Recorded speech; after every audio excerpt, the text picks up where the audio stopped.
పవిత్ర అయోధ్య నగరంలోని రామాలయ ప్రారంభోత్సవానికి ముందు అయోధ్య రైల్వే స్టేషన్ పేరు అయోధ్యధామ్గా మారుస్తూ భారతీయ రైల్వే శాఖ ఉత్తర్వులు జారీ చేసింది.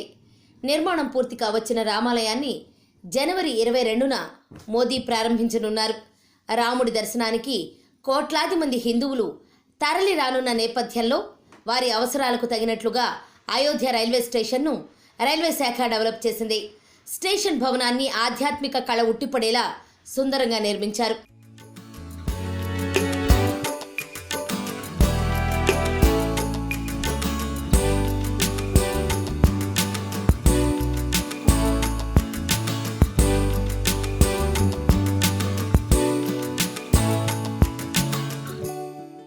ఈ రైల్వే స్టేషన్ను ప్రారంభించేందుకు ప్రధానమంత్రి నరేంద్ర మోదీ శనివారం అయోధ్యకు రానున్నారు.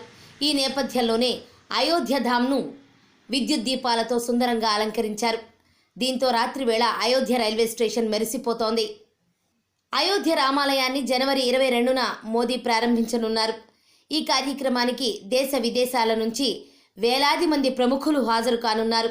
ఈ నేపథ్యంలోనే అయోధ్య రైల్వే స్టేషన్, ఎయిర్పోర్టును శనివారం మోదీ ప్రారంభించనున్నారు. ఈ సందర్భంగా అయోధ్య నగరిలో రోడ్ షో నిర్వహించనున్న మోదీ అనంతరం బహిరంగ సభలో ప్రసంగించనున్నారు.